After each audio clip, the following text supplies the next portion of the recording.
warahmatullahi wabarakatuh.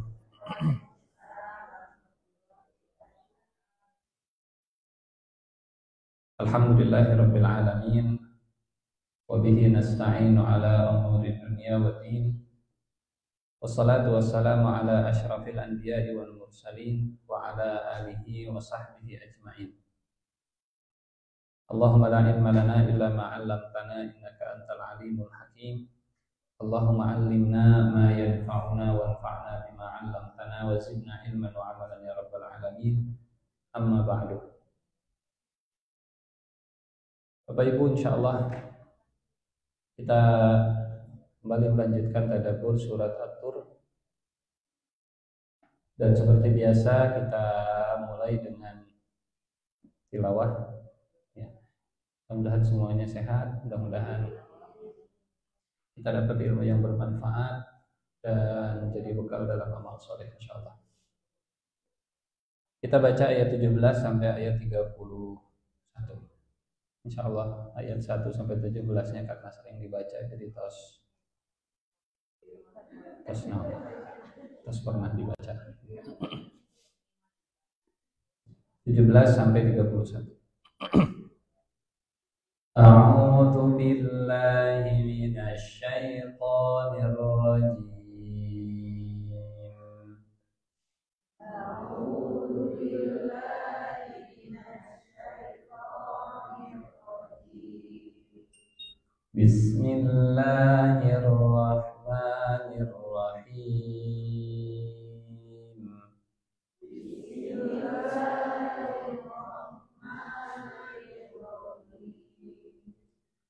Innal muttaqina fi jannatin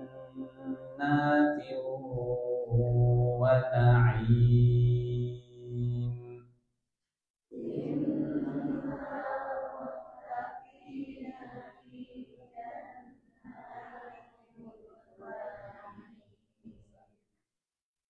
Fakihina bima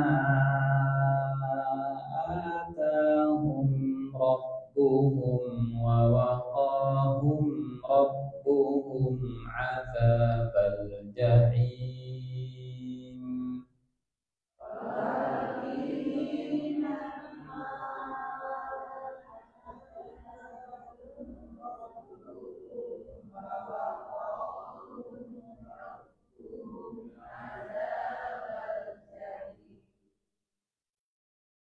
Kulu washrabu hani'an bima kuntum ta'malun.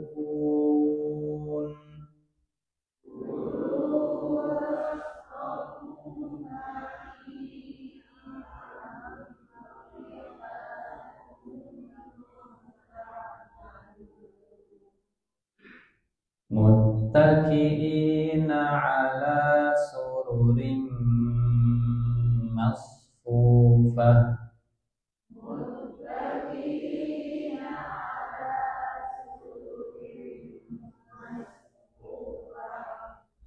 Wa zawwajnahum bihurin 'ain.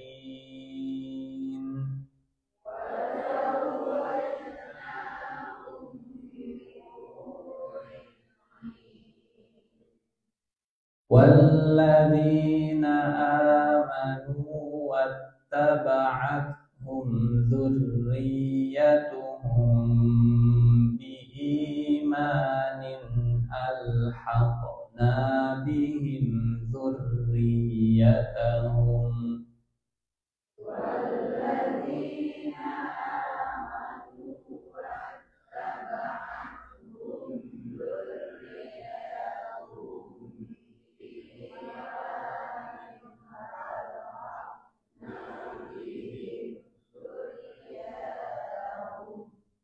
Wa ma alatnahum min amalihim min syai'.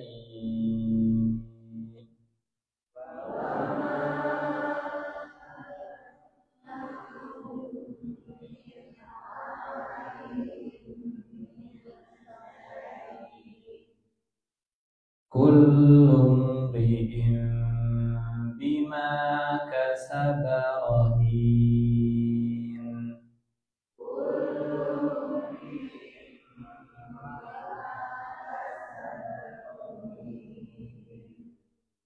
Wa amdadnahum bifakihatin wa lahmin mimma yashtahun.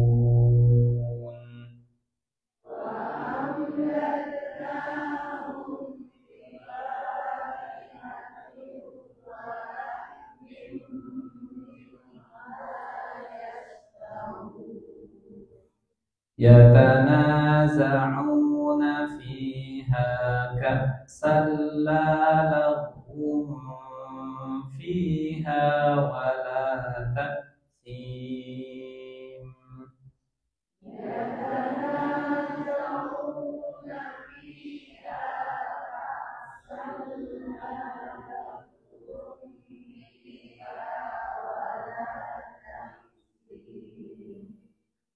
Wa yatufu 'alaihim ghilmanun lahum ka'annahum lu'lu'um maknun.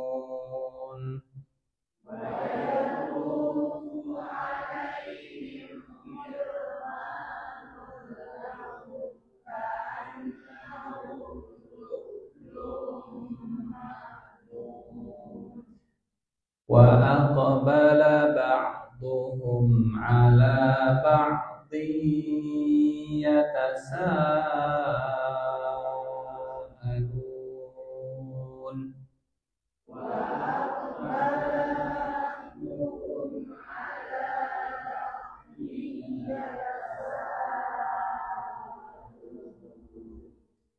Qalu inna kunna qablu fi ahlina mushfiqin.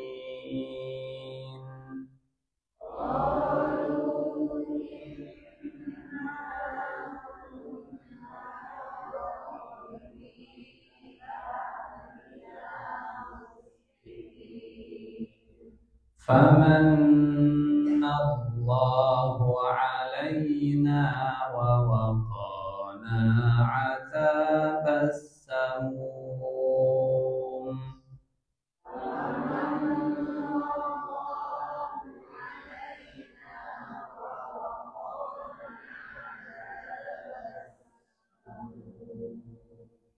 Inna kunna min qablu nad'uhu.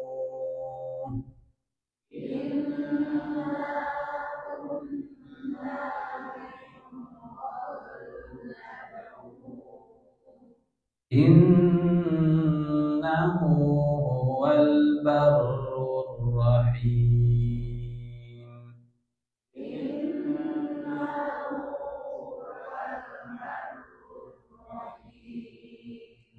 Fadzakir fama anta bini'mati rabbika bikahinin wala majnun.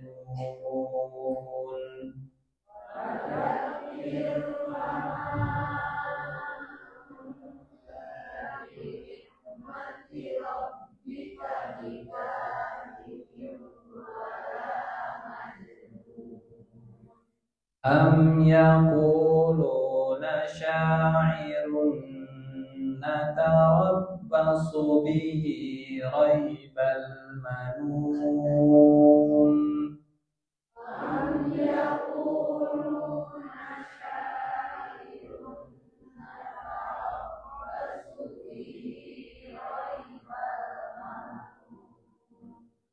Qul tarabbasu fa inni ma'akum minal mutarabbisin.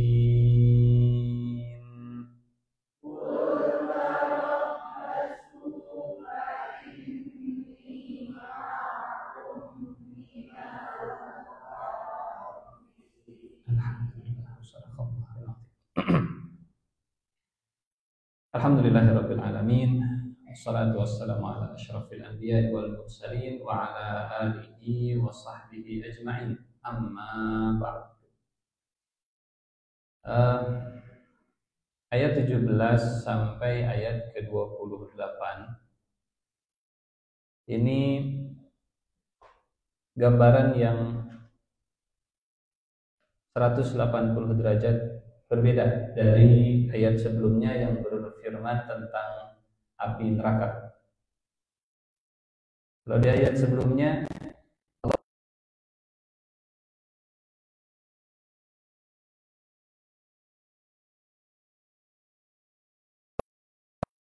memperlihatkan neraka di kondisi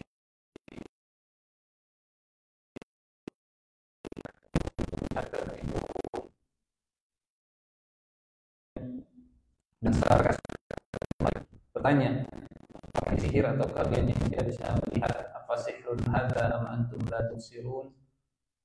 Kemudian setelah masuk atau perbuatan kalian semua, innama tujzauna ma kuntum ta'malun. Ayat 17 sampai ayat 28 sebaliknya, gambaran kenikmatan dan balasan atas perbuatan yang dilakukan oleh orang bertakwa. Perbuatan orang musyrik di dunia ini disandingkan oleh orang takwa di surga. Apa yang dicicipi orang musyrik, orang kafir, orang yang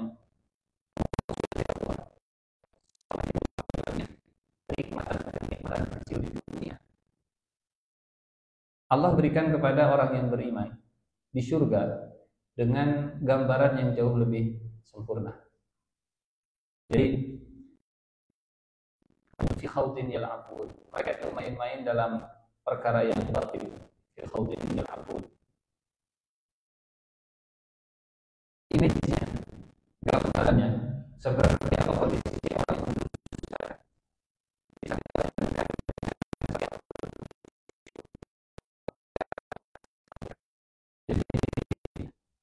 mereka yang mendustakan Rasulullah SAW di dunia, duduk bersandar, kemudian ada pelayan yang ngasih minum, kemudian tersedia buah-buahan, dia makan daging, kemudian menertawakan Rasulullah dan para sahabatnya. Kemudian mereka masa itu tidak takut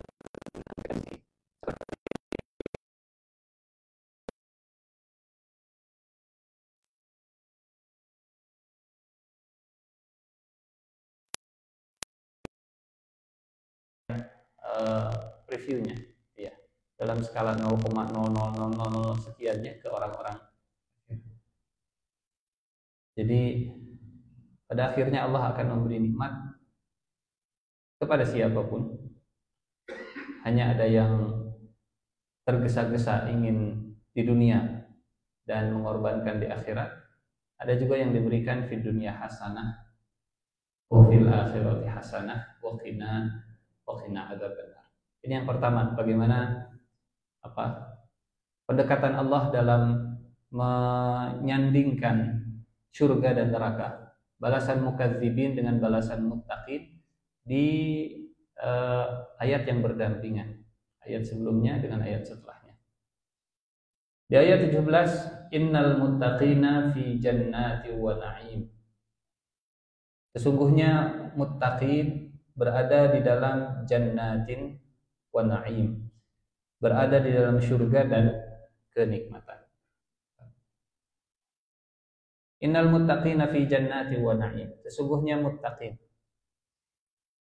Hadirin Bapak Ibu yang Allah muliakan, sering kita sampaikan tentang isim dan fi'il, ya. Perbedaan isim dan fi'il dan hikmahnya kalau menggunakan fi'il dan isim di dalam Al-Quran. Insyaallah masih ingat, kalau isim sifatnya permanen, kalau fi'il sifatnya lebih tidak permanen, lebih temporer gitu. Karena fi'il terikat dengan waktu, sehingga sudah, sedang, dan akan tergantung waktunya. Muttaqin ini fi'il atau isim?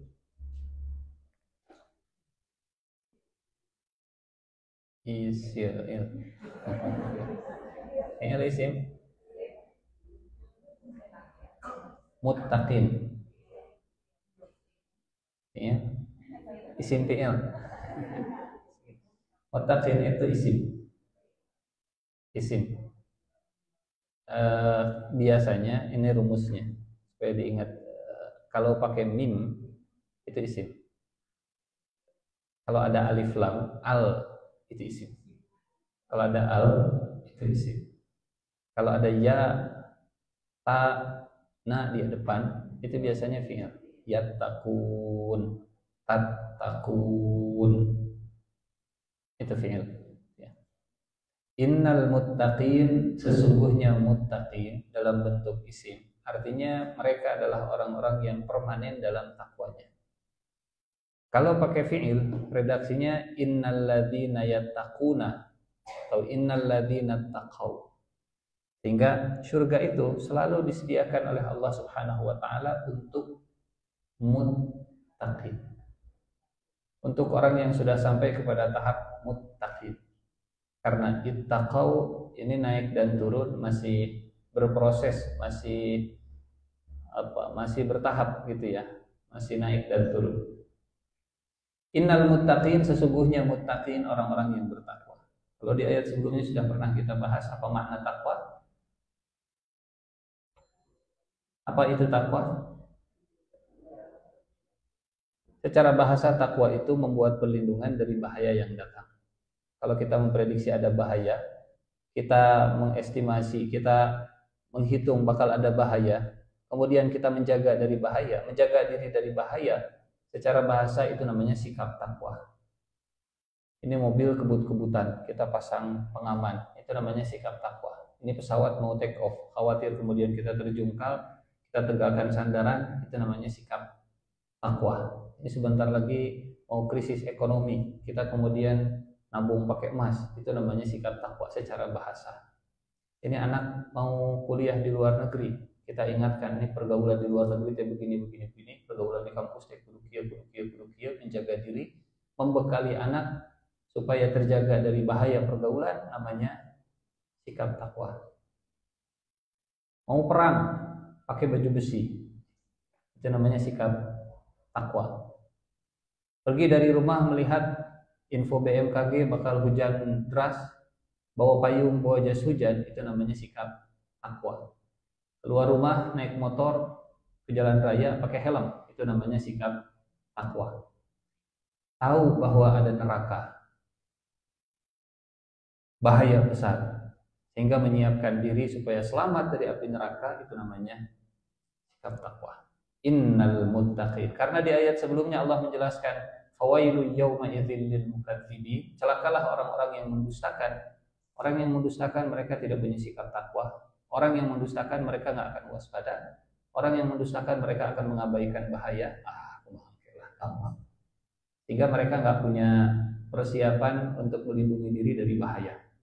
Yang mukadzibin mustahil jadi muttaqin.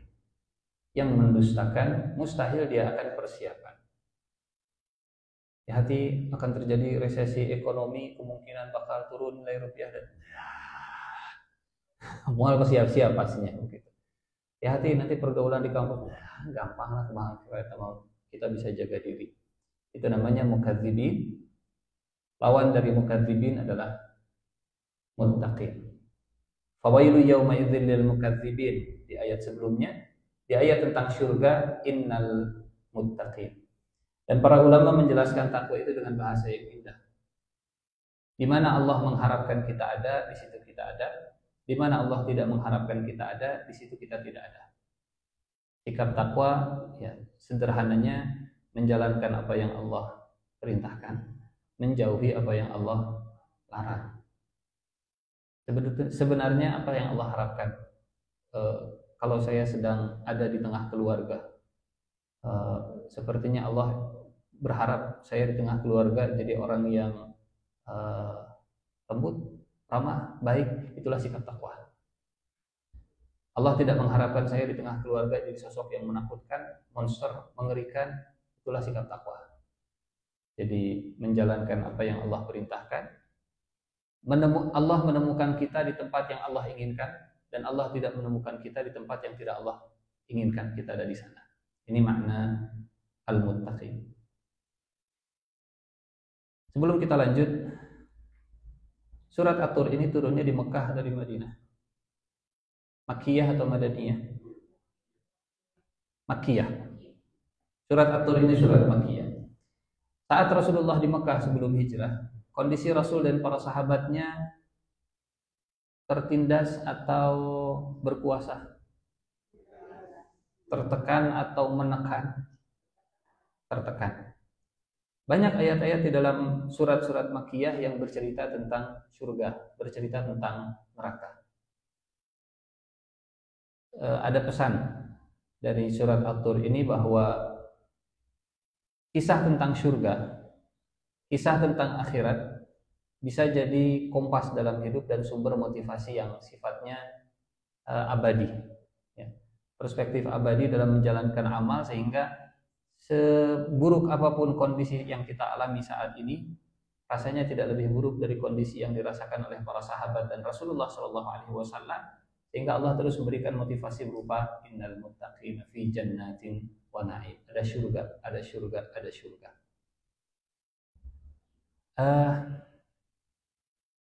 Menarik kalau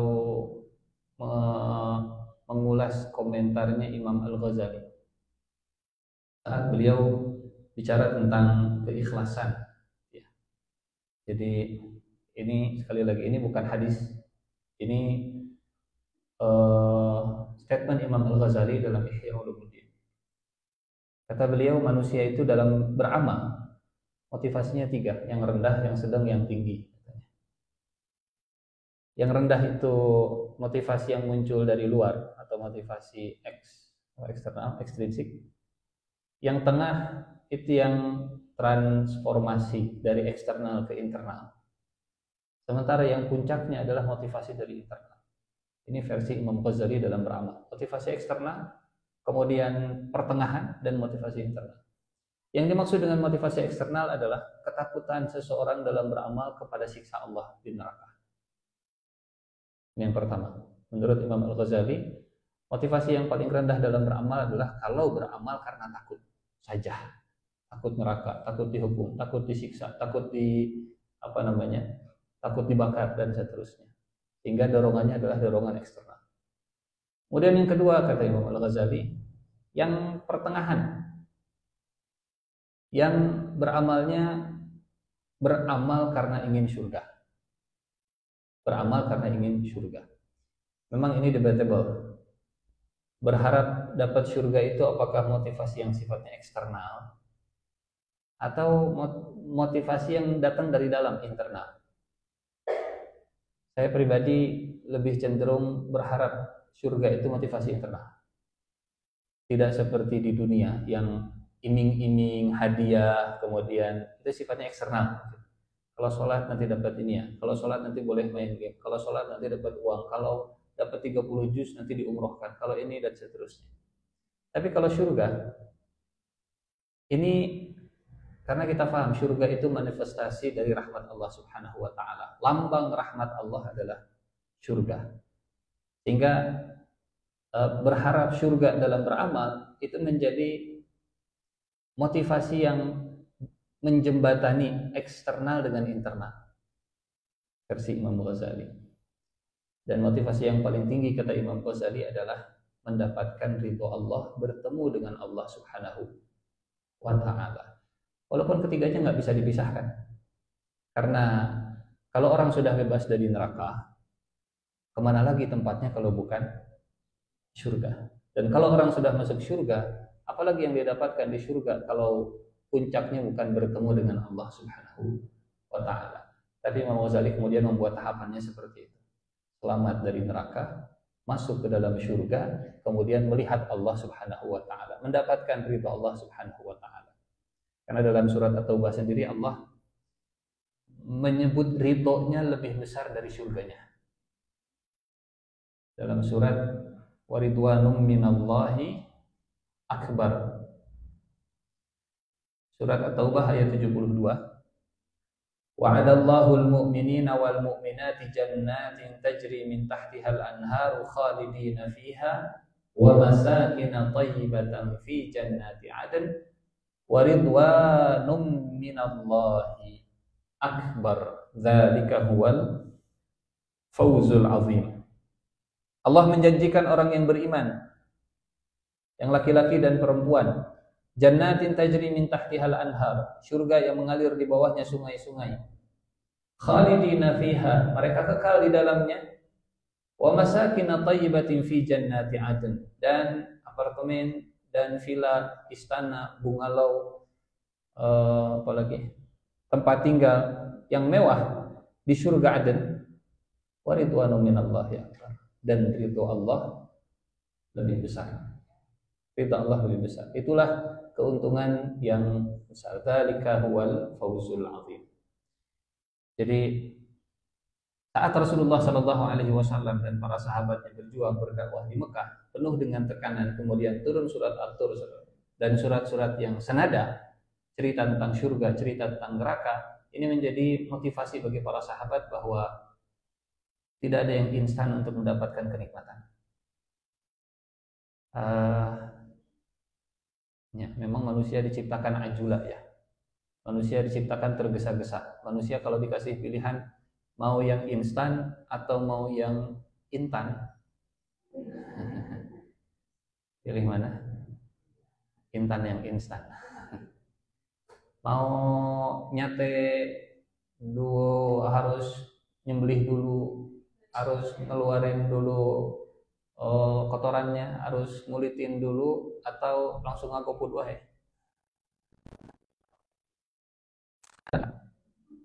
Dan kecenderungan wakanal insanu ajula, manusia itu tergesa-gesa. Ini terbukti sekarang manusia lebih cenderung, kita juga masuk ya, lebih cenderung ingin sesuatu yang instan.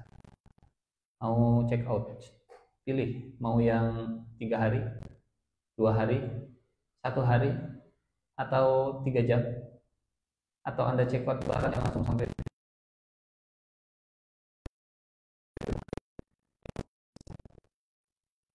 Innal muttaqina fi jannatin wa na'im, ayat-ayat tentang surga dan ayat kepada Rasulullah.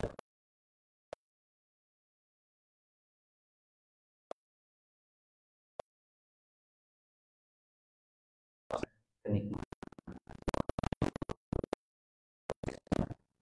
melalui ujian. Fi jannatin, sungguhnya orang-orang yang muttaqin mereka berada di jannat. Secara bahasa jannat itu artinya kebun, dan akar katanya seperti jin, janin,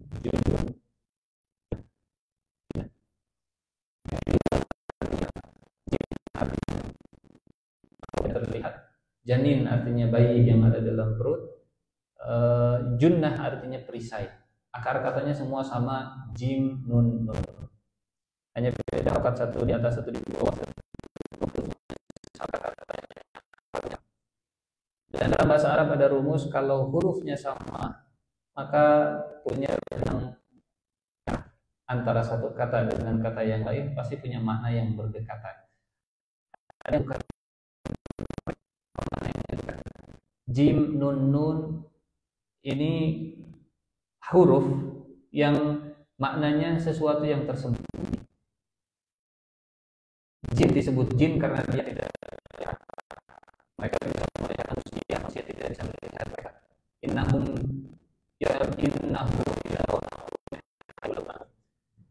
mereka bisa melihat kalian dan kalian tidak bisa melihat mereka. Walaupun berlindung ke Allah Subhanahu wa taala. Kemudian mengucap bismillah. Ya, mengucap bismillah ini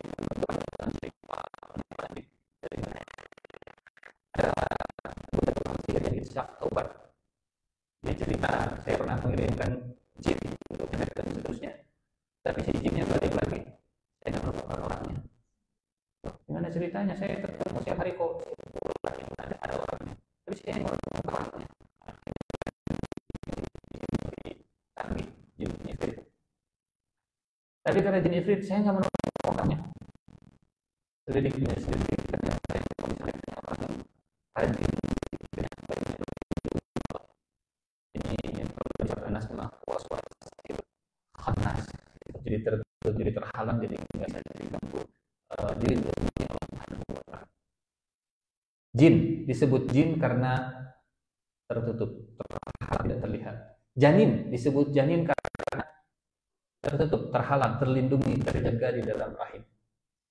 Junnah artinya perisai. Dalam surat Al-Munafiqun, ittakhadhu aymanahum junnah. Orang munafik menjadikan syahadatnya sebagai perisai. Supaya orang tidak tahu bahwa di dalam hatinya itu ada kekafiran, maka syahadatnya digunakan sebagai perisai. Junnah, perisai bahasa Arabnya junnah, untuk membuat sesuatu tidak terlihat. Junun, gila. Kenapa gila disebut junun? Karena otaknya nggak kelihatan. Ini orang itu berotak atau enggak begitu ya. Dan jannah, kenapa jannah disebut jannah? Pertama, di dunia dia tidak bisa dilihat. Yang kedua, saking rapatnya dedaunan sehingga sulit untuk dilihat dari bawah, nggak bisa melihat ke atas dari bawah. Saking rapatnya antara satu daun dengan daun yang lain. Saking lebatnya, saking banyaknya pepohonan sehingga disebutnya jannah. Ini makna jannah secara bahasa. Orientalis, orang-orang yang memusuhi Islam, mereka punya pandangan begini. Ya mungkin bagi orang Arab yang tinggal di padang pasir, yang namanya kebun-kebun itu menarik hati mereka dan menjadi motivasi untuk beramal. Tapi buat orang yang tinggal di lingkungan tropis, di iklim tropis, kebun-kebunan, hijau-hijauan itu bukan hal yang aneh lagi. Setiap hari sudah biasa mereka melihat. Apa yang membuat orang yang tinggal di iklim tropis seperti di Indonesia akan termotivasi untuk beramal menjadi muttaqin saat Allah menyebut innal muttaqina fi jannah? Rasanya kita pernah mengangkat ini ya. Kenapa Allah Subhanahu wa Ta'ala memberikan gambaran tentang surga itu dengan kalimat jannah? Di satu sisi saya setuju, sampai batas tertentu saya setuju, bahwa saat Al-Quran ini turun kepada para sahabat yang notabene adalah orang Arab tinggal di padang pasir. Ayat ini menggambarkan bahwa orang pertama yang berjuang habis-habisan untuk Islam, mereka adalah orang Arab yang tinggal di padang pasir. Suka atau tidak suka, tapi itulah fakta. Suka atau tidak suka, generasi pertama yang menyebarkan Islam, yang berkorban untuk Rasulullah, yang berkorban untuk menyebarkan Islam adalah orang Arab yang tinggal di padang pasir. Sehingga saat Allah Subhanahu wa Ta'ala mengabadikan surga itu dengan redaksi kebun-kebun, menjadi pesan bagi kita bahwa sahabat itu spesial di sisi Allah. Sahabat itu istimewa di sisi Allah. Walaupun di dunia mereka di padang pasir, tapi di akhiratnya mereka akan diberikan kebun-kebun. Sampai titik ini kita sepakat. Sampai pada batas bahwa karena mereka lah orang pertama dan generasi pertama yang berkorban untuk Islam. Tapi kalau kemudian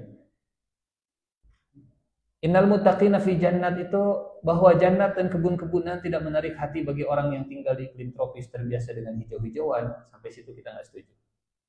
Karena walaupun orang yang sudah terbiasa tinggal di lingkungan hijau, bukan berarti mereka bosan dengan yang hijau-hijau.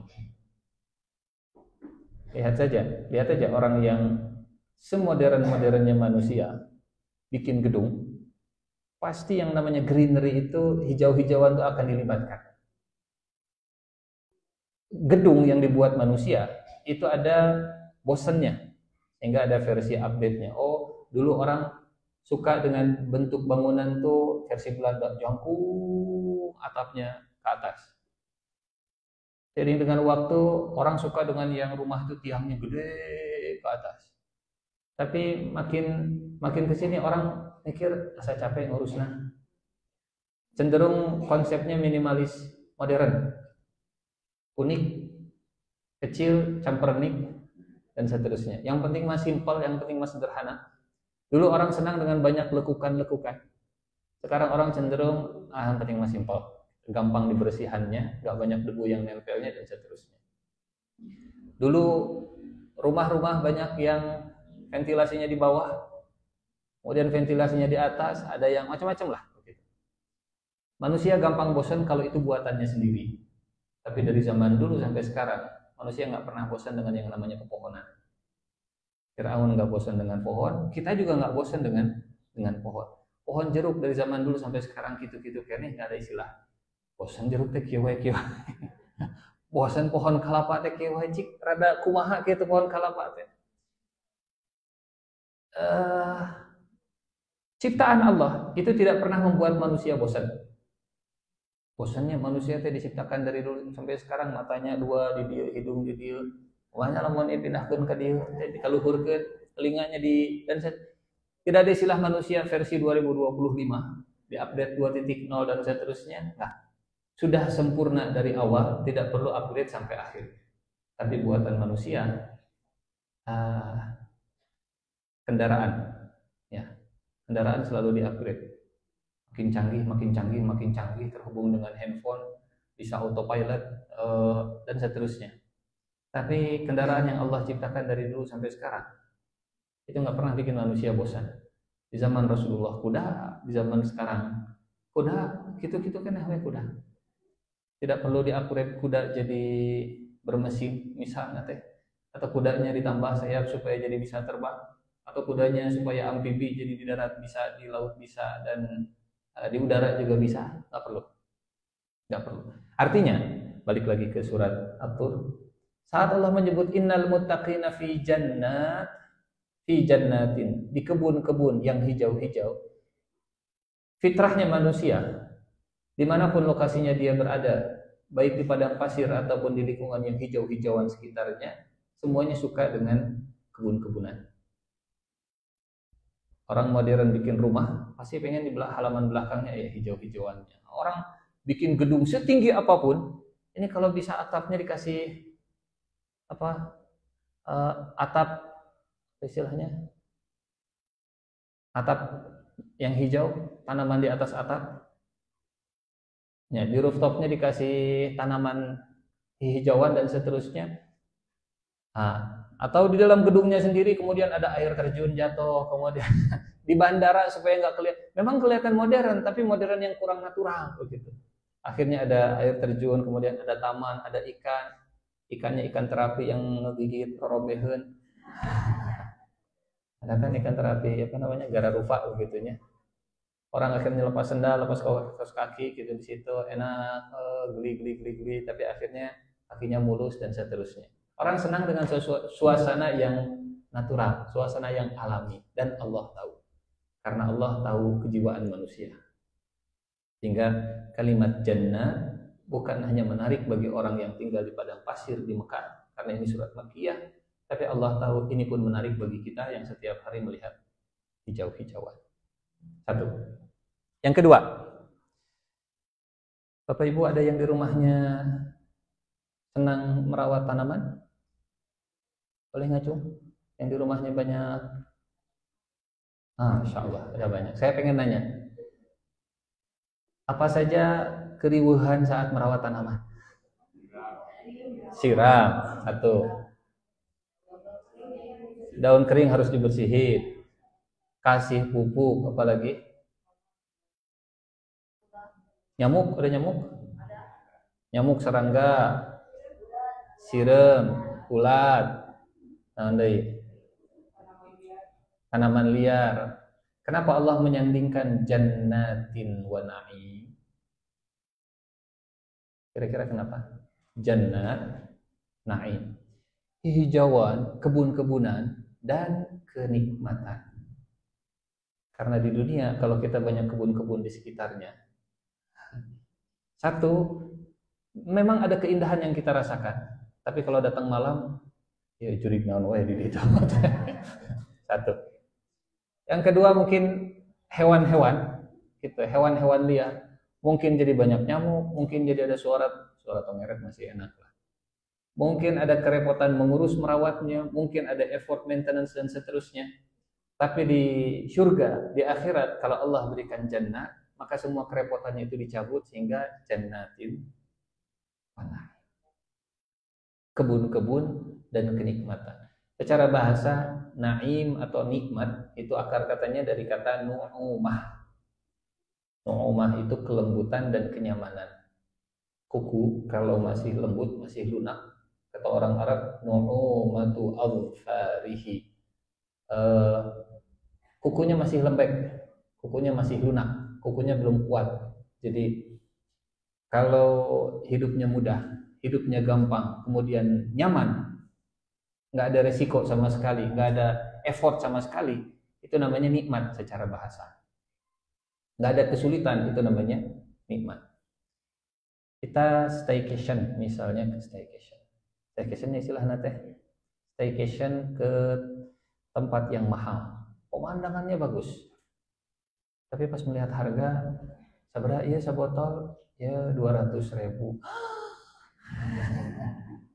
Ini kopi seberapa? Kopi 75.000. Kalau ke situ boleh naik jet ski ke pantai, boleh. Tiketnya berapa? Tiketnya 2.500.000. Pemandangannya indah, jannatin. Tapi yang ditunggu-tunggu kapan ya staycation selesai. Konon katanya kalau suami dan istri lagi jalan-jalan ke restoran, yang dilihat istri menu, yang dilihat suami. Jadi, pengen ini, istri ngeliatnya ke sini, suami ngeliatnya ke sini. Istri melihat jannah, suami melihat di samping. Jannatin wa na'im, atau paket yang tidak bisa dipisahkan. Ada kebun-kebunannya, tapi dicabut semua kesulitan di sana. Tidak repot harus maintenance, tidak repot dengan hewan-hewan, ya, pupuk dan seterusnya. Innal muttaqina fi jannatin wa na'im. Punten. Ini ada tulisan tentang apa ya kalau bahasa kita, karena bahasanya tentang motivasi. Bahwa surga itu bisa menjadi motivasi abadi dalam beramal. Bapak yang Allah muliakan, banyaknya ayat tentang surga, banyaknya ayat tentang nikmat surga. Saya mencoba mengaitkannya dengan apa istilah kita sekarang ini, spiritual burnout. Jadi lelah secara psikis, lelah mentalnya, capek jiwanya, bukan fisiknya. Berangkat dari hadis Rasulullah SAW. Kata Nabi, innal iman la yakhlaq fi jawfi ahadikum kama yakhlaqus thawbu. Fas'alullaha ta'ala an yujaddidal imana fi qulubikum. Innal iman, sesungguhnya iman, la yakhlaq, bisa menjadi usang. Ya. La yakhlaq fi'il madhi, fi'il mudhari atau isim.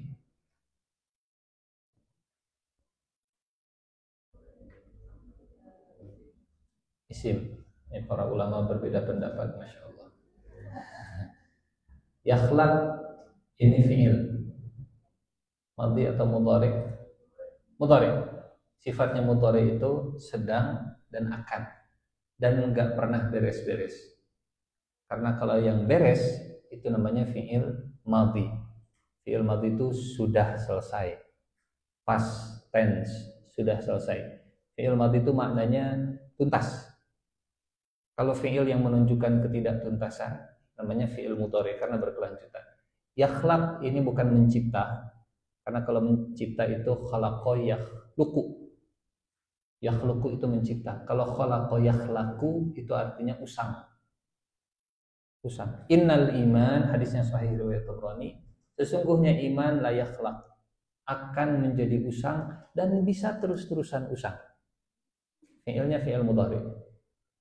Sesungguhnya iman itu bukan sekali pakai, sekali punya, kemudian untuk selamanya. Kata Nabi, iman itu sungguh bisa menjadi usang. Fi jawfi ahadikum, di dalam dada kalian. di dalam rongga tubuh kalian, dalam hati maksudnya, kama yakhlaqus thawbu, bukan yakhluqu tapi yakhlaq.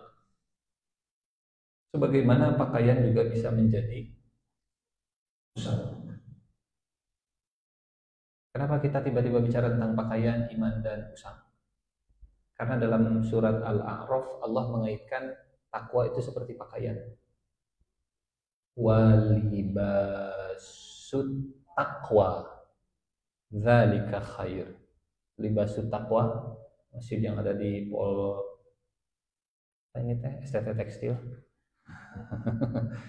STT Tekstil masuk ke dalam masjidnya Libasut Taqwa. Bedah tekstil jadi Libasut Taqwa gitu ya. Kalau di Polman namanya Al Hadid. Masjid Busi. Kalau di mana itu teh? Di depan-depan teh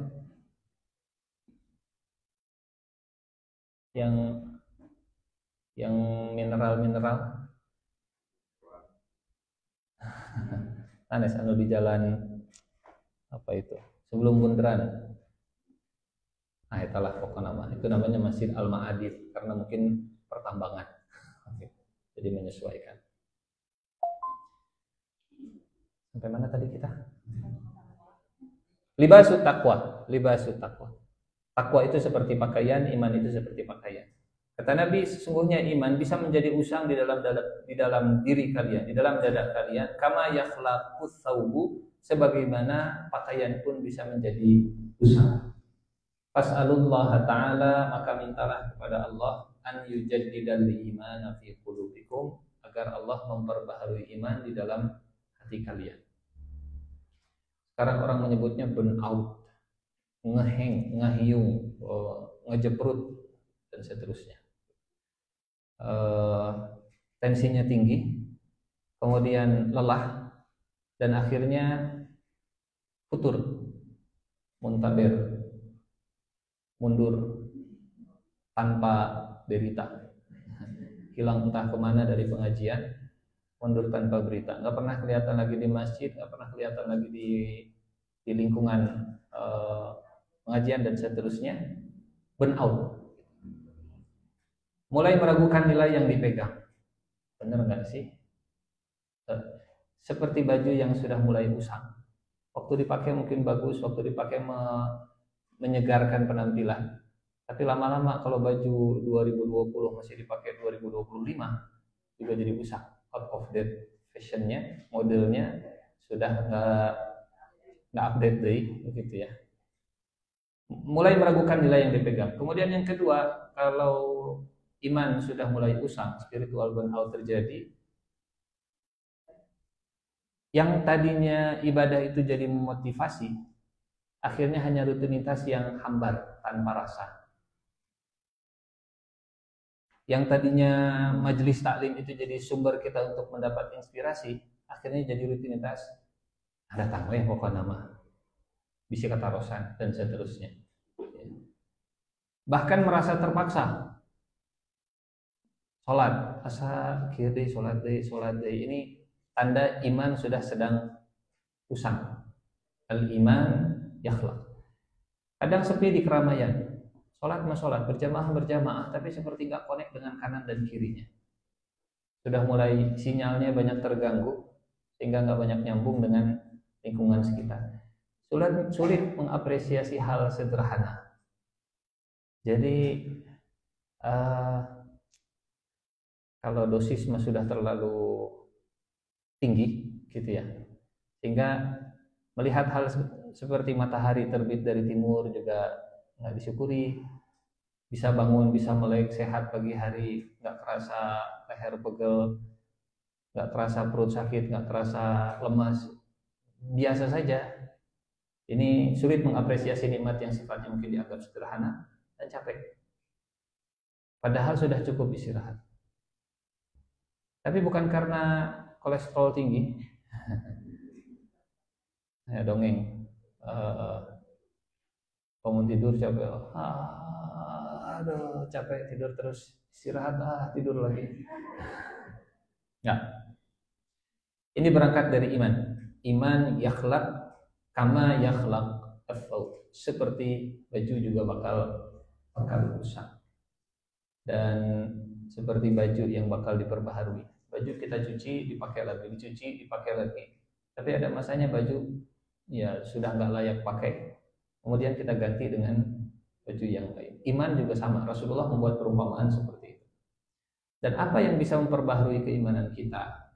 Ayyujaddidal imana fi qulubikum. Salah satunya yang bisa memperbaharui keimanan adalah dengan banyak mengingat innal muttaqina fi jannatin wa na'im. Bapak Ibu yang Allah muliakan, ya. Mungkin kita tidak merasakan seperti para sahabat yang ditekan di Mekah. Kalau tidak apa istilahnya? Mereka dibenturkan dengan realita, tapi mereka dilembutkan dengan firman Allah Subhanahu wa taala. Karena benturan realita sering membuat kita jadi merasa tadi burnout, kelelahan, kecapean. Kalau kurang sentuhan ayat Quran, kurang sentuhan firman, kurang sentuhan kisah-kisah tentang surga, nikmat-nikmat surga, capek pasti capek. Kurang termotivasi. Baik. Innal muttaqina fi jannati wa na'im, sesungguhnya muttaqin mereka di dalam kebun-kebun, surga-surga dan kenikmatan-kenikmatan. Kalau di surat Az-Zariyat, masih ingat di surat Az-Zariyat ada ayat yang redaksinya mirip tapi ujungnya saja yang berbeda. Innal muttaqina fi jannati wa, yang bisa jawab boleh. Kalau di surat Az-Zariyat, innal muttaqina fi jannati wa uyun, lebih spesifik. Sesungguhnya muttaqin ada di dalam jannat dan mata air. Kalau di surat At-Tur, fi jannati wa na'im. Tapi di surat di surat At-Tur ini, setelah Allah menyebut na'im, ayat berikutnya Allah mendeskripsikan apa na'imnya.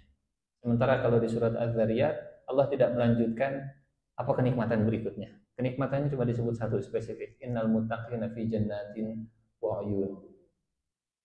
Dan di ayat ke-18, 19, 20, 21, 22, 23, 24, 25, 26 sampai ayat ke-29 isinya semua tentang apa saja nikmat yang Allah berikan kepada muttaqin sebagai balasan saat mereka di dunia melihat orang-orang yang mukadzibin diberikan nikmat tersebut. Baik, yang pertama, fakihin. Mereka bersukaria. Makna fakihin ini ya terjemahan simpelnya bersukaria. Tapi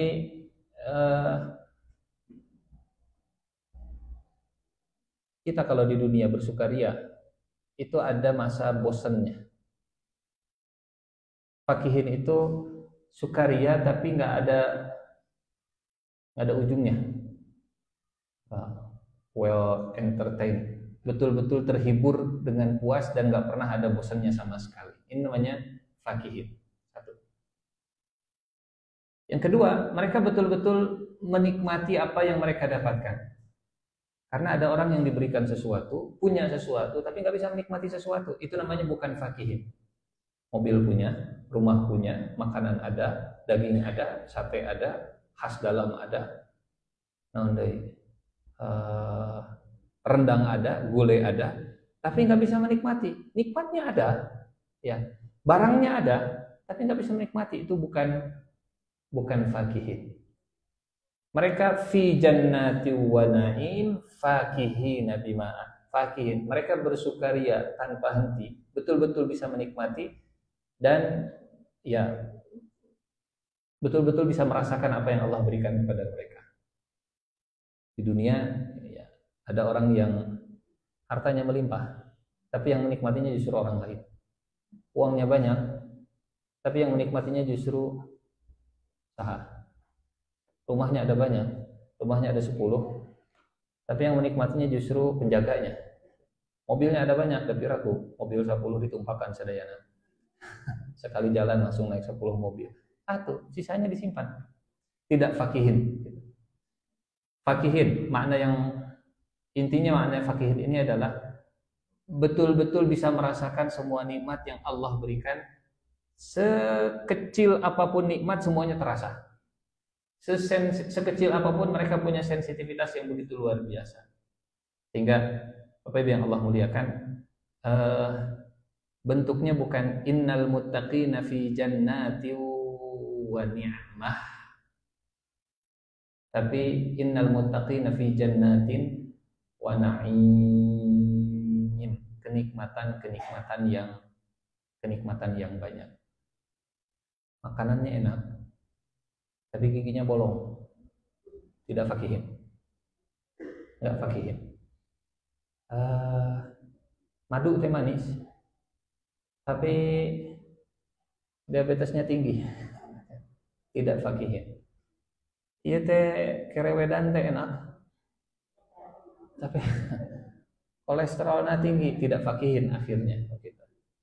Atau gula teh manis, tapi karena dia sedang COVID nggak kerasa, itu tidak, jadi nggak fakihin. Ini makna fakihin. Fakihina bima atahum rabbuhum. Kita mencoba mengapresiasi kata demi kata yang Allah firmankan, karena pasti ada rahasia di sana. Allah tidak berfirman fakihina bitaqwahum, fakihina biimanihim, fakihina bima atahum rabbuhum. Mereka merasakan kenikmatan dengan apa yang diberikan oleh Rabb mereka.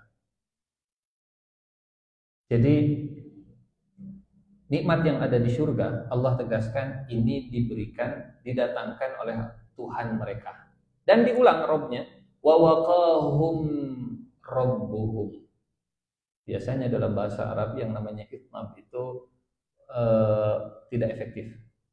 Tapi Allah mengulang 2 kali.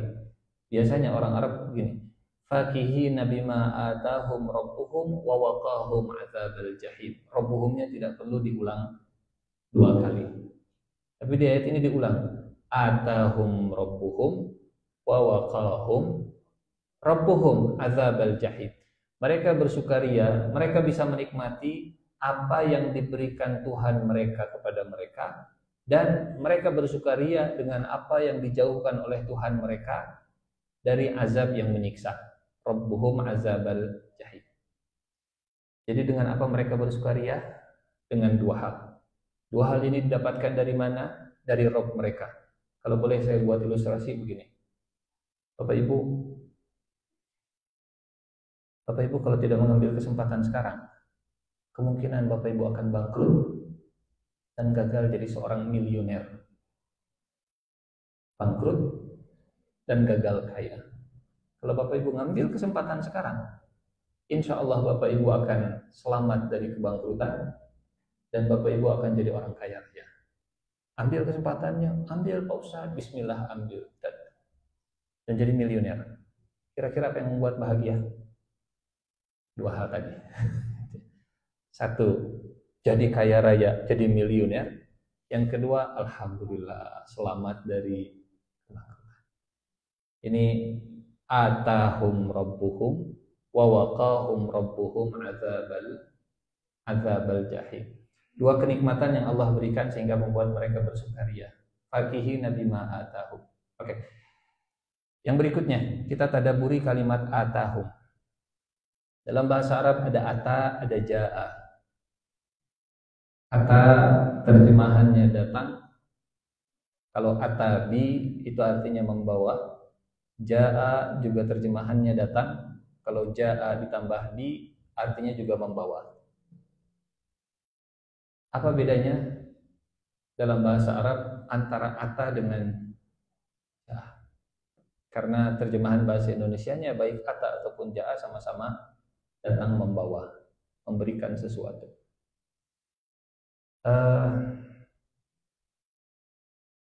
Cara bacanya beda pasti. Yang kedua, jaa ada mad wajib muttasil, dibaca panjang berapa harokat? 6 harokat. Dan cara baca yang panjang itu menggambarkan maknanya yang jauh. Ja'a berarti ngasihnya dari jarak jauh. Tapi kalau ata ngasihnya dari jarak dekat. Datangnya itu dari jarak dekat. Nanti silahkan kalau baca Quran, lihat ja'a, lihat ata, dan bandingkan. Kenapa ini Allah menggunakan kata ja'a? Oh, Allah sedang memberikan pesan bahwa ini datang dari jarak yang jauh. Waja'a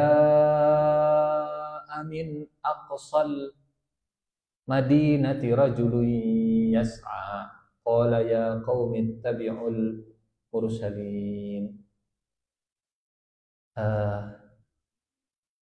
Wa atainahu minal kunuzi ma inna mafatihahu latanu bil. Dan Allah memberikan kepada Qarun harta yang begitu melimpah. Ata, dekat. Allah kalau ngasih nikmat itu enggak dari jauh, dari dekat. Intinya kalimat ata menunjukkan bahwa saat Allah memberikan nikmat kepada penghuni surga yang membuat mereka bersukaria, ngasihnya itu dari jarak dekat, tidak dari jarak jauh, pakai transfer, pakai perantara dan seterusnya. Mana yang membuat mereka lebih bersukaria? Dikasih dari jarak dekat atau dikirim dari jarak jauh? Misal, ibu teh mau dikasih hadiah, suaminya lagi di luar negeri. Mana yang lebih membuat bahagia? Dikirim lewat paket, mau ada hadiah paket, atau suaminya sendiri yang datang, mama hadiah, apa hadiahnya? Bunga misalnya. Beda begitu ya. Kalau barang datang dari jauh, ja'a, inilah paketnya. Tapi kalau datangnya dekat, ata. Bahasa Indonesianya sama-sama datang membawa sesuatu. Fakihina bima atahum rabbuhum.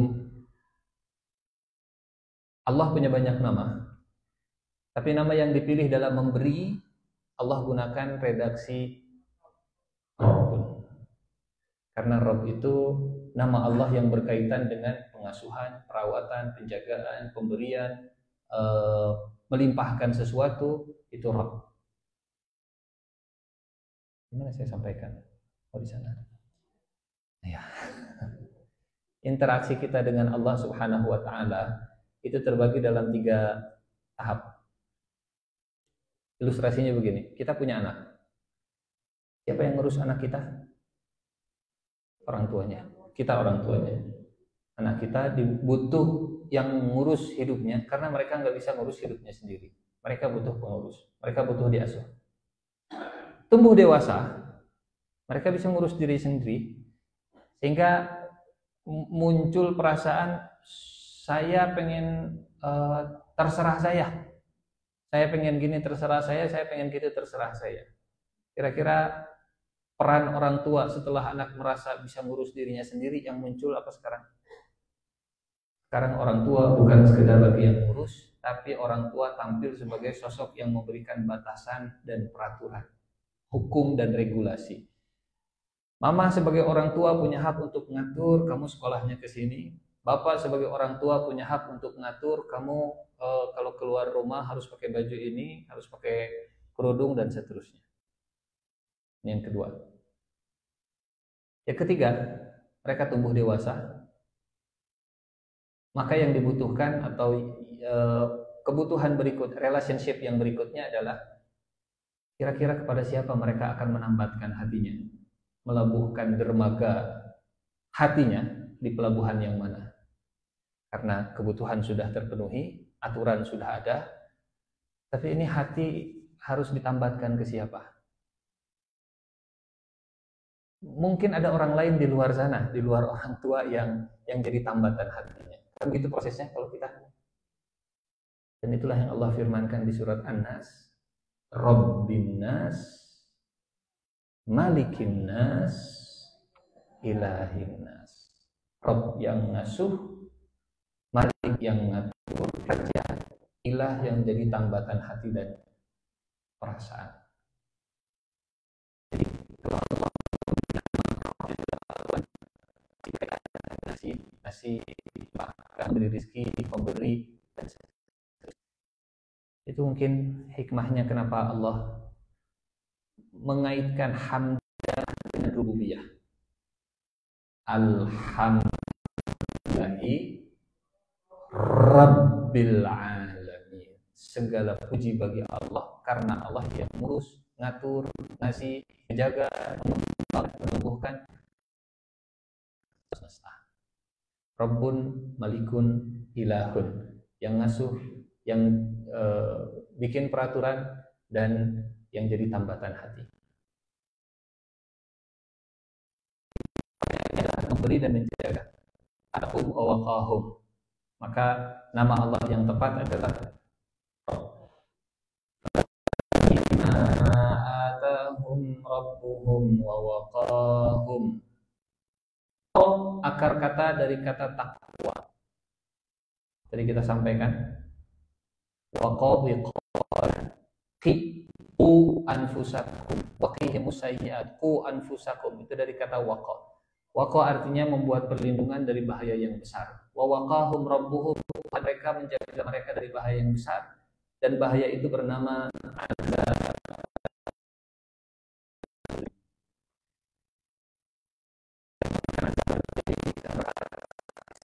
Secara bahasa katanya digunakan oleh orang Arab sebelum digunakan dalam Al-Quran.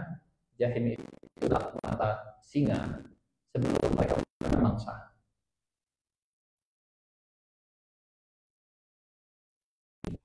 Allah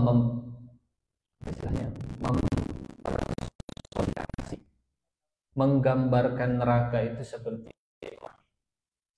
grup yang bisa, sehingga neraka digambarkan seperti hewan buas yang matanya saja melotot bikin mereka ngeri, namanya jahim. Di TikTok atau di YouTube, singa saat sedang menganga mulutnya, kemudian matanya kerung sih wakil di depan mata, itu namanya jahim dalam bahasa Arab.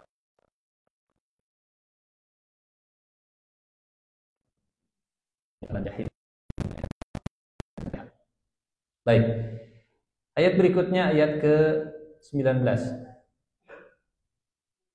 Kulu washrabu hani'an bima kuntum ta'malun.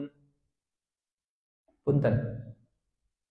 Nikmat surga itu sifatnya spiritual atau material?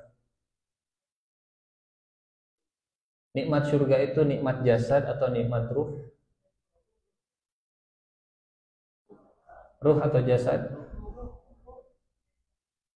Jasad, ruh? Jasruh?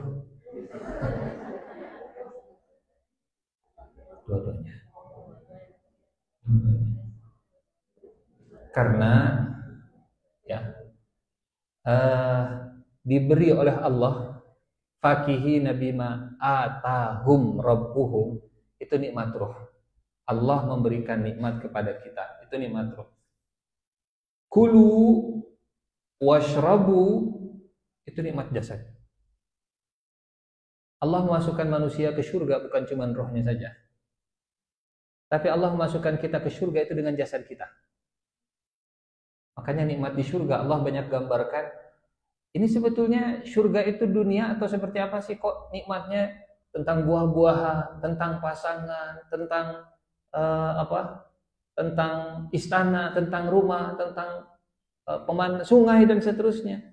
Dua-duanya, ruh dan jasad. Nanti kita lihat bagian rohnya. Allah menggabungkan nikmat di surga itu gabungan antara ruh dan jasad. Kulu washrabu. Kalau ada perintah makan dan minum, artinya itu kebutuhan jasadi. Punten. Waktu Rasulullah Isra Mi'raj, dengan jasad atau jasad dan ruh? Dengan ruh atau ruh dan jasad? Waktu Rasulullah Isra Mi'raj, ruh saja atau dengan jasadnya juga? Waktu Nabi berangkat dari Mekah, beliau naik kendaraan buruk sampai di Masjidil Aqsa, kemudian beliau disuguhkan minuman. Betul? Madu dan garam. Sama lagu atau Rasulullah disuguhkan apa? susu dan khamr. Rasulullah disuguhkan susu dan khamr. Jibril menyuguhkan Rasulullah susu dan khamr. Mungkin muncul pertanyaan begini, nah Jibril itu menyuguhkan khamr ke Rasulullah deh. Ini berarti boleh minum khamr. Saat itu khamr belum diharamkan. Dan seandainya yang dipilih khamr juga tidak haram saat itu, tidak dosa. Tapi disuguhkannya susu dan khamr ke Rasulullah Shallallahu Alaihi Wasallam, kemudian diambil susu dan diminum oleh Nabi, bukti bahwa Nabi dari Masjidil Haram sampai ke Masjidil Aqsa itu jasadnya ikut, sampai ke Masjidil Aqsa itu dengan jasadnya. Hingga kata Jibril, hudita ilal fitrah wa hudiyat ummatuka ilaiha. Engkau dibimbing menuju fitrah dan umatmu pun dibimbing kepada fitrah. Apa maksudnya milih susu disebut memilih fitrah?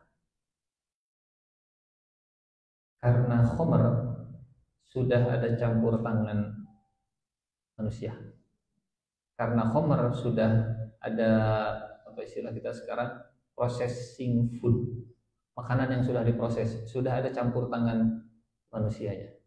Sementara susu keluar dari alam natural, itu namanya fitrah, kata Jibril. Hudita ilal fitrah wa hudiyat ummatuka ilaiha. Pilih gorengan atau buah apel.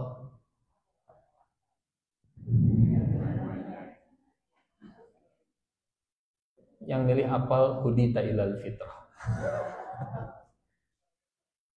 Buka puasa, korma atau gorengan? Nah, yang milih korma, hudita ilal fitrah wa hudiyat ummatuka. Ya. Allah a'lam bishawab. Baik. Balik lagi ke ayat 19. Insyaallah jadi ayat terakhir hari ini. Kulu washrabu, makan dan minumlah. Ini menarik. Allah memberikan urutan yang hampir konsisten di banyak ayat, makan dan minum. Makan dan minum. Ya, karena urutan pasti ada makna di balik itu. Makan dan minum. Kulu washrabu hani'an bima kuntum ta'malun. Selamat atas perbuatan yang dulu kalian lakukan. Kulu washrabu hani'an. Dikatakan kepada mereka, makan dan minumlah hani'an, dengan enak, sebagai balasan dari apa yang telah kalian kerjakan. Bima kuntum ta'malun. Bapak Ibu yang Allah muliakan, Allah tidak menyebutkan makan dan minum apa saja yang ada di surga.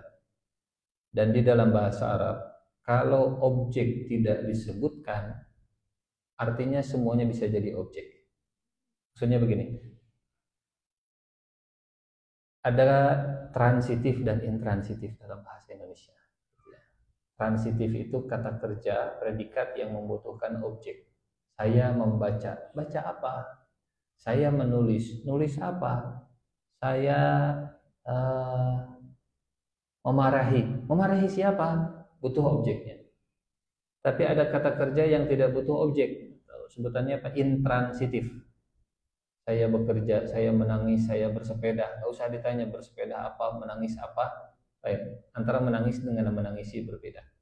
Sama di dalam bahasa Arab juga demikian. Ada namanya fi'il muta'addi, ada fi'il lazim. Fi'il lazim itu fi'il yang tidak perlu objek. Fi'il muta'addi itu fi'il yang perlu objek. Dan kalau fi'il muta'addi tidak ada maf'ulnya, kalau kata kerja transitif tidak ada objeknya, cuman ada subjek predikat, objeknya mana? Maka semua jadi objek. Contoh, Jibril datang ke Rasulullah Sallallahu Alaihi Wasallam. Kemudian kata Jibril, Iqra, bacalah. Sampai akhirnya turun surat Al-Alaq, Iqra bismi rabbikal ladzi khalaq. Bacalah dengan menyebut nama Tuhanmu yang menciptakan.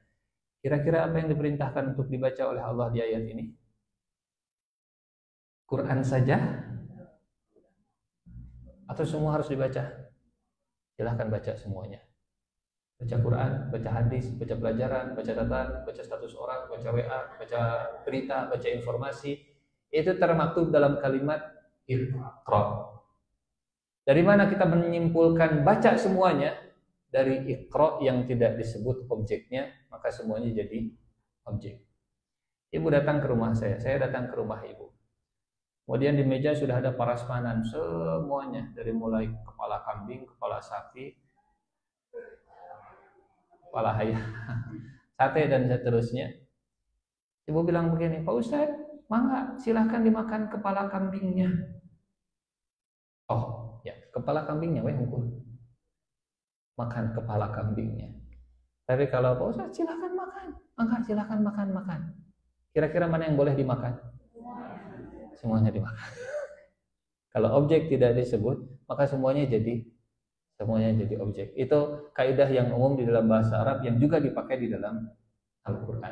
Sehingga saat Allah menyebut kulu, makanlah, apa yang dimakan? Washrabu, minumlah, apa yang diminum?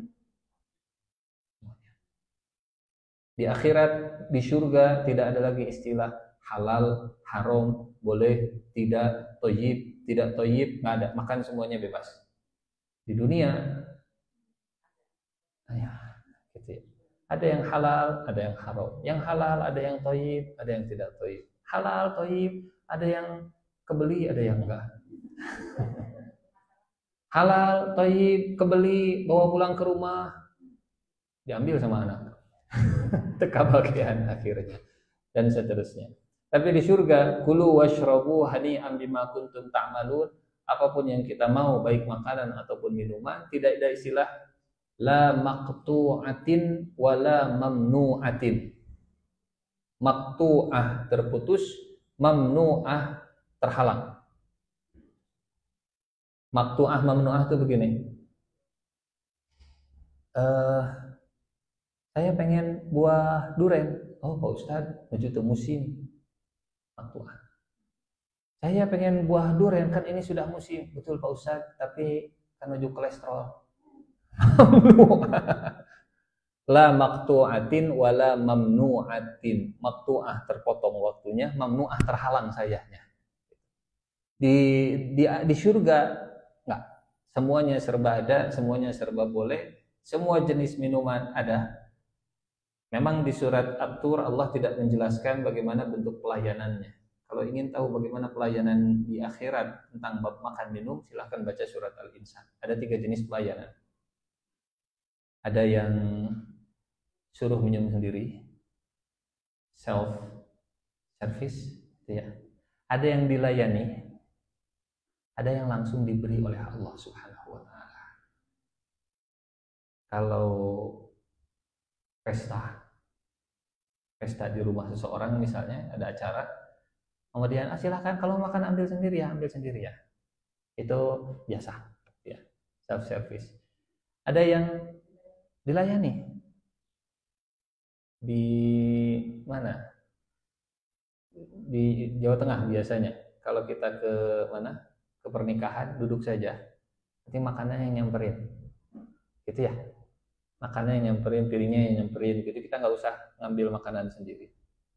Tapi level yang paling tinggi, kalau kata tuan rumah, duduk, biar saya yang hidupnya, nih silakan, saya yang ngambilinnya, kata tuan rumahnya. Mana yang paling spesial? Yang ngambil sendiri, yang dilayani pelayan, atau yang langsung diservis oleh tuan rumah? Silahkan baca surat Al-Insan, kita akan menemukan 3 bentuk servis di dalam surga tadi, tergantung dari surga mana yang akan kita dapatkan. Sementara di surat At-Tur Allah tidak menjelaskan rinciannya, hanya dipersilahkan untuk makan. Kulu washrabu hani'an bima kuntum ta'malun. Apa yang kita lakukan di sini akan menjadi buah-buahan dan minum-minuman di sana. Ini sebagai penutup. Waktu Rasulullah Sallallahu Alaihi Wasallam Isra Mi'raj, ketemu Nabi Ibrahim alaihi salam. Kemudian Nabi Ibrahim nitip, wahai Nabi Muhammad sallallahu alaihi wasallam, Aqri ummataka minni salam wa akhbirhum annal jannata thayyibata turbah wa anna ghirasuha subhanallah walhamdulillah wa la ilaha illallah wallahu akbar. Nabi Ibrahim menitipkan salam kepada Nabi kita untuk kita. Wahai Nabi, sampaikan salam kepada umatmu dariku. Bapak Ibu ada salam dari Nabi Ibrahim. Bapak Ibu ada salam dari Nabi Ibrahim. Silahkan dibalas ketika sedang sholat. Allahumma sholli ala Muhammad wa ala ali kama shallaita ala Ibrahim wa ala ali Ibrahim. Kemudian kata Nabi Ibrahim, dan sampaikan kepada umatmu bahwa surga itu tanahnya begitu wangi, wa annal jannata thayyibata turbah, wa anna ghirasuha, dan tanam-tanamannya itu dari kalimat subhanallah kita, alhamdulillah kita, Allahu akbar kita, la ilaha illallah kita. Setiap kalimat thayyibah yang kita ucapkan akan menjadi sumber makanan kita, akan menjadi pohon yang akan kita tanam dengan zikir di dunia, yang akan kita panen nanti di surga. Jadi amal kita akan menjadi sumber pangan kita nanti di surga. Kulu washrabu hani'am bima kuntum ta'malun. Insyaallah kita lanjutkan di bulan depan.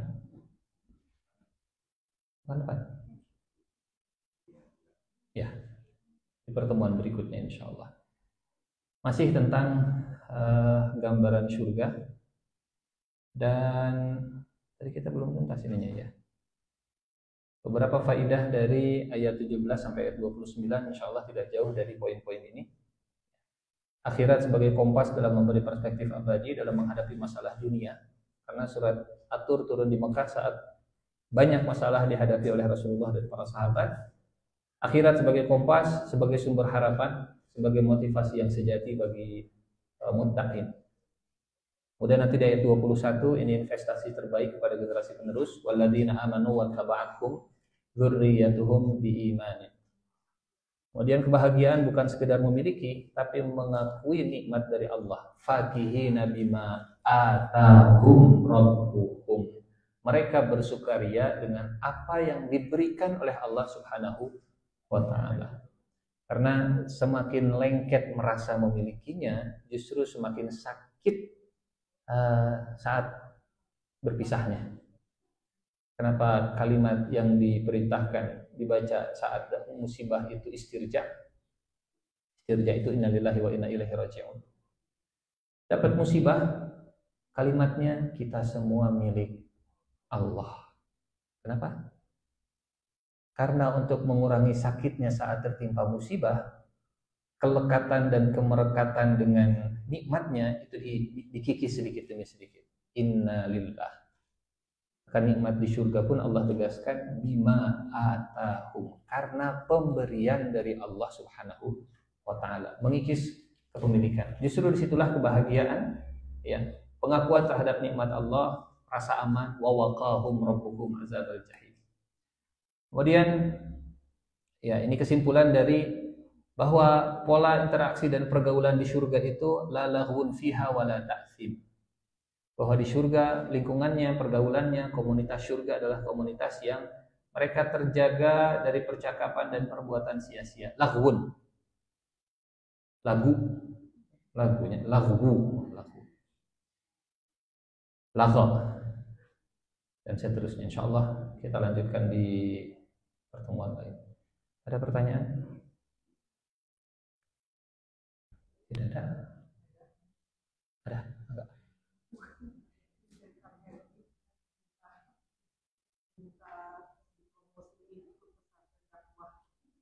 Oh. Istiqlal. Oh, itu tanggal berapa?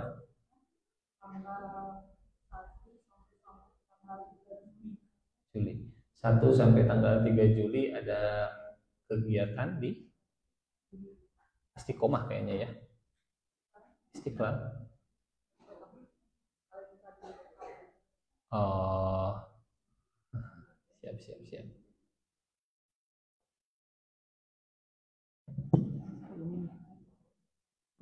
Oke. Ya, bismillahirrahmanirrahim. Bapak Ibu, saya Nur Ihsan Jundullah mengajak Bapak Ibu ada agenda pesantren dakwah digital tanggal 1 sampai tanggal 3 Juli di Ballroom Plaza Masjid Istiqomah Bandung. Silahkan yang masih punya putra dan putri didaftarkan putra putrinya karena kuotanya terbatas, hanya 30 peserta saja. Insya Allah sangat bermanfaat. Barakallahu fikum. Assalamualaikum warahmatullahi wabarakatuh. Tidak ada pertanyaan? Baik, kita cukupkan dengan kifaratul majlis. Subhanakallahumma wa bihamdika asyhadu an la ilaha illa anta astaghfiruka wa atubu ilaik. Wassalamualaikum warahmatullahi wabarakatuh.